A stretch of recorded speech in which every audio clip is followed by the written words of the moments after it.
Fear Not, Episode 69. Hi, I'm Billy Atwell, and I believe that consistently facing your fears is the only way to realize your truest self and to make those confident choices that will help you to obtain your deepest held hopes and dreams.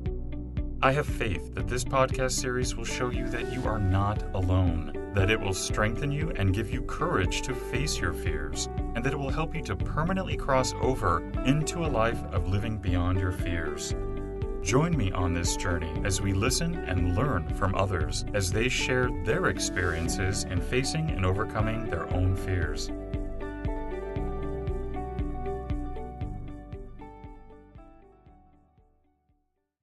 Hello, everybody. Today, you and I are going to be joined by Joanna Jast. Welcome, Joanna. How are you today? Hello, Billy. Hello, everyone. Thank you very much for inviting me to your show. I'm very excited to being here.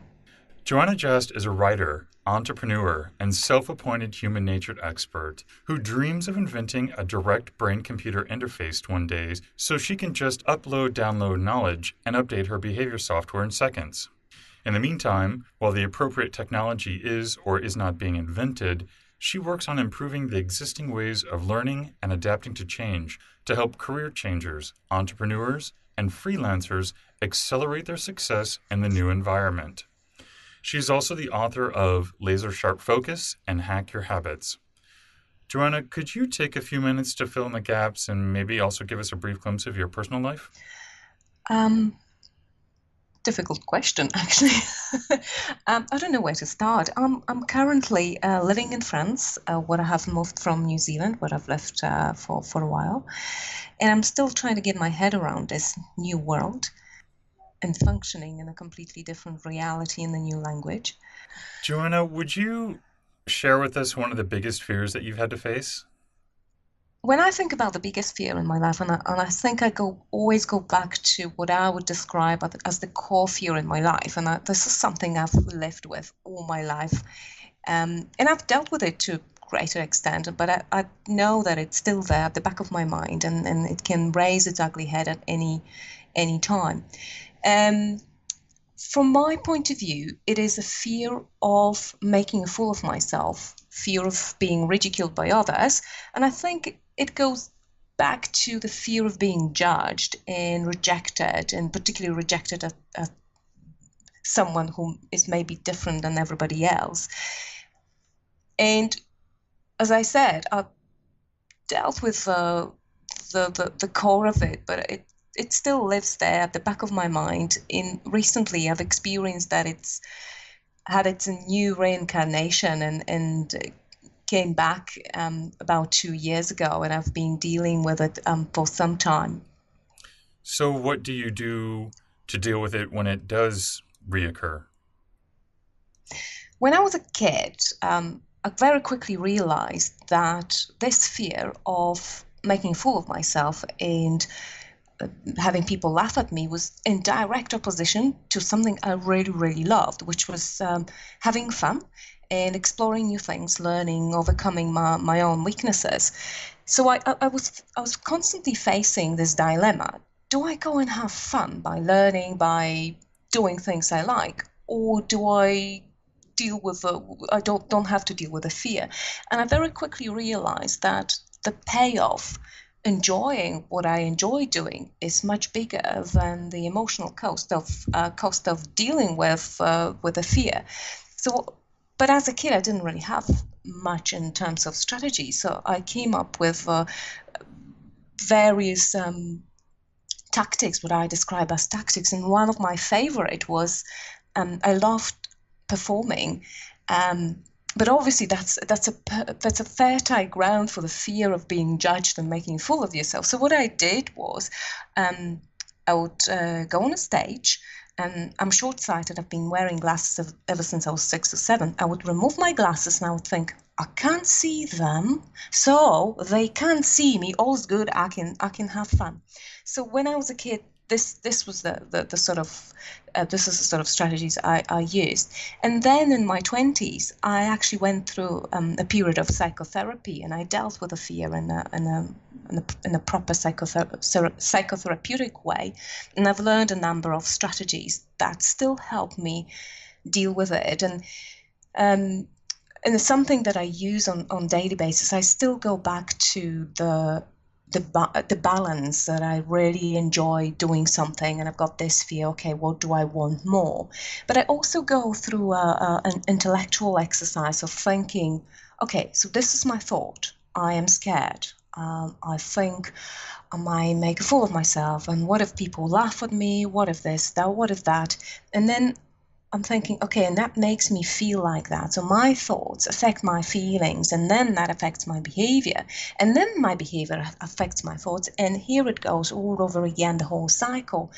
But I also know that I can alter, I can change my thoughts. And if I change my thoughts, this can change my feelings, and this can change my behavior, and that can again change my thoughts. So I go back to that cycle, and I can actually tackle it at any of those points, and either I change my thought, or I say to myself, okay, but last time, Joanna, I remember when you did it last time. Yeah, I do.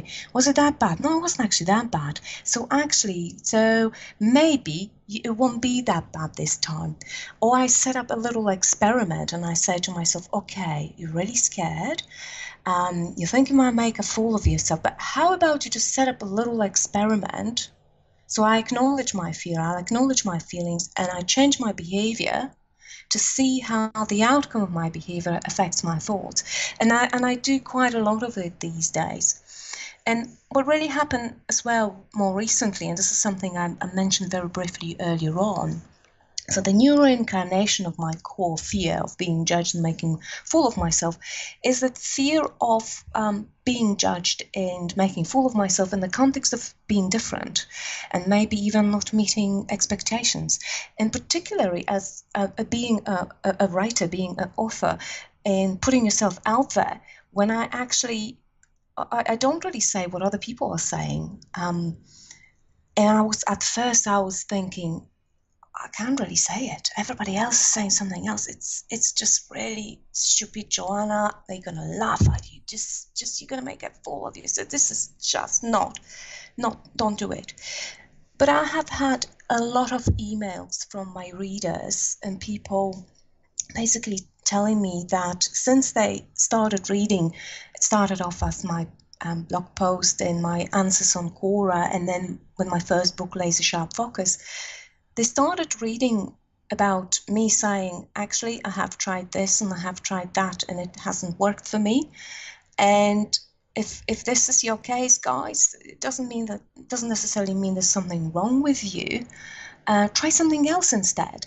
And the key point for me, it was when I was going through the drafts of Laser Sharp Focus, and because one of the best strategies for improving focus is meditation.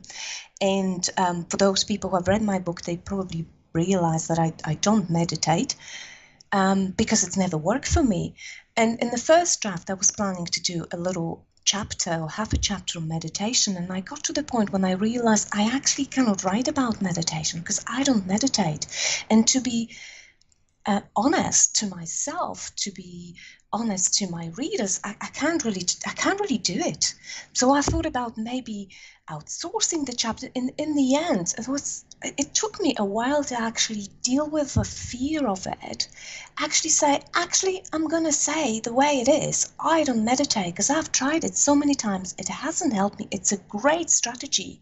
It just doesn't work for me. And I'm gonna say it, and I'm gonna see what happens in terms of that fear.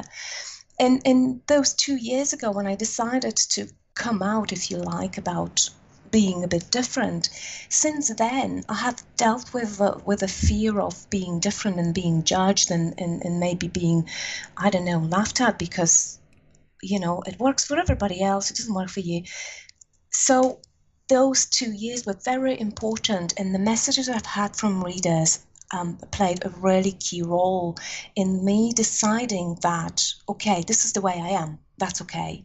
And I'm going to talk about it because there are other people who, like me, have the same problem, and they feel there's something wrong with them, and they feel also left without any help. And actually, it is since I have found other ways, it is in a way my responsibility to give back and share it with people to help them to find other ways of dealing with their problems. So those 2 years I have been working in my head, going through that triangle I talked about, so feelings, thoughts, and behaviors, as well as going through the emotional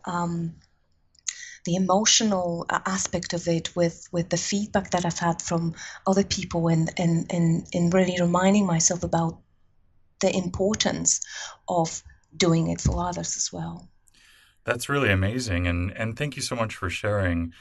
Are you ready for the speed run? Yes, What individual that's fictional or real has made the most impact on your life? I think it was my psychotherapist actually, Christine.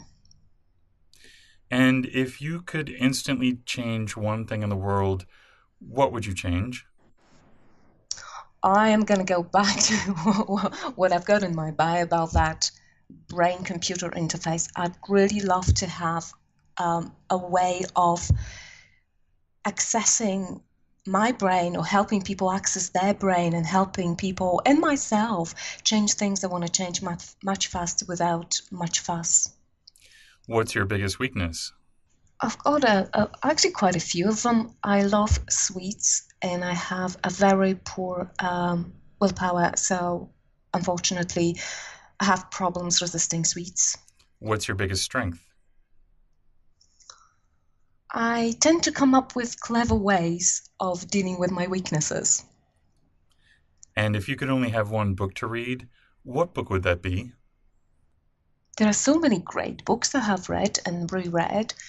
I think I would choose something that is funny. Do you have a favorite sound? I think it is a sound of silence these days. Um, but if not, then the sound of rain, particularly the sound of rain falling on leaves. And if someone would like to connect with you, Joanna, what's the best way for them to do that? The best way to connect with me is through my website. It's www.theshapeshiftersclub.com. And if you have any specific questions for me, I often answer questions on Quora. You can find me on Quora, Joanna Just One. I am also present on Twitter. And what parting advice would you like to leave us with today? If you have a problem and you have tried solving it in all the ways that everybody else have solved it, but you haven't solved it, even though all the strategies that you've tried have helped other people, don't give up and don't think there's something wrong with you, but just try something else. Try something really unexpected and see if it works for you. That's really great advice, and thank you. And I want to let everyone know, too, that Joanna has generously donated a copy of her book, Laser Sharp Focus. So if you'd like an opportunity to win, visit the giveaways page at livingbeyondyourfears.com to submit your free entry form today. Joanna, I want to thank you so much for coming on the show today and sharing your story and being generous with your time. Thank you very much for inviting me, Billy, and I hope that my story will help at least a few people. Thank you for joining me today. And remember, you cannot achieve everything, but you do have the God-given ability to achieve anything. So stay focused, out of fear, and keep on keeping on. Until next time, be well and peaceful. For more information on today's episode and guest, or for resources that will assist you in overcoming your fears, visit livingbeyondyourfears.com. And don't forget to subscribe to this podcast, where 3 times a week we move to a life beyond our fears.